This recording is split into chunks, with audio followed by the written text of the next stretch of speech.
ভোটারের বয়স সর্বনিম্ন 16 বছর এবং প্রার্থীর বয়স 23 বছর হতে হবে। নির্বাচন বিষয়ে সংস্কারের সুপারিশে এমন প্রস্তাব দেবে জাতীয় নাগরিক পার্টি এনসিপি। 23 মার্চ জাতীয় ঐকমত্য কমিশনের কার্যালয়ে সংস্কার প্রস্তাবের উপরে দলটি মতামত জানাবে।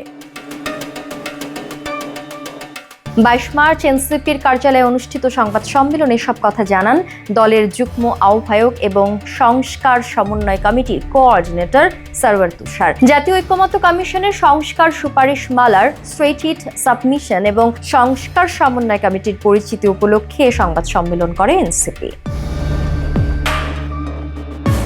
সংস্কার প্রস্তাবে প্রার্থীর ন্যূনতম বয়স 21 বছর করার প্রস্তাব দেয়া হলেও এনসিপির মতে এটি 23 বছর করাই উত্তম। অন্যদিকে ভোটারের বয়স 16 বছর হলে ভালো হয় বলে জানান তুষার। তারা বলেছেন যে ন্যূনতম প্রার্থী হওয়ার বয়স হচ্ছে 21 বছর।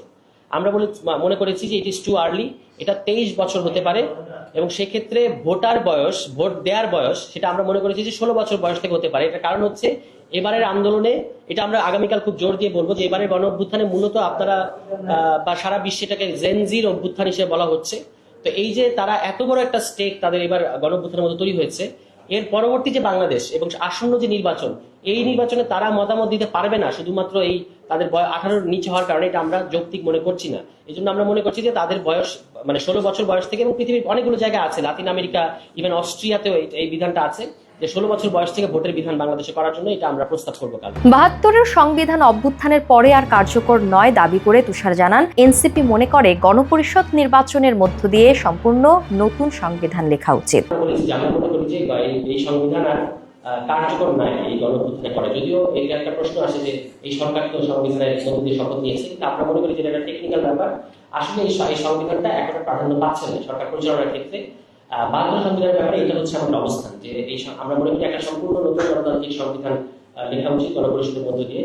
আর অন্য যে প্রশ্নটা করলেন এই ব্যাপারে আমরা আগামীকালকে আপনাদের কাছে বলতে পারবো যে ব্যাপারে আমরা কি অবস্থান নিয়েছি। সাংবাদিকের প্রশ্নের জবাবে এনসিপি আহ্বায়ক জানান গণতান্ত্রিক সংবিধানের জন্য সবচেয়ে ভালো পদ্ধতি গণপরিষদ নির্বাচন। এটি সম্ভব না হলে বিকল্প উপায়ও প্রস্তাব করেন তুষার। গণপরিষদ ও আইনসভা হিসেবে নির্বাচিত সংসদ, এটাও একটা গণপরিষদ।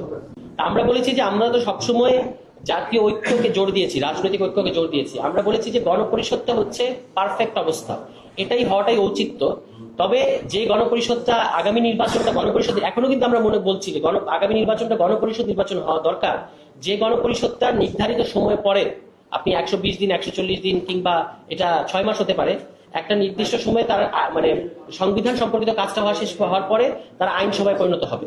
এটাকে আমরা বলছি যে গণপরিষদ কাম পার্লামেন্ট। পুলিশ সংস্কার কমিশনের রিপোর্ট এখনো এনসিপির হাতে আসেনি জানিয়ে সরওয়ার তুষার বলেছেন ঐকমত্য কমিশনের কার্যালয়ে এই বিষয়ে প্রশ্ন করবে এনসিপি। পুলিশ সংস্কারের মতো একটা সবচেয়ে গুরুত্বপূর্ণ সংস্কার এই মুহূর্তে, এবং আমরা কিন্তু বলেছি যে এই যে যতগুলো সংস্কার হচ্ছে তার মধ্যে 1 নম্বর প্রায়োরিটি দিয়ে সরকারের উচিত ছিল পুলিশ সংস্কারটা করা। কারণ আপনারা দেখতে পাচ্ছেন পুলিশের কি অবস্থা।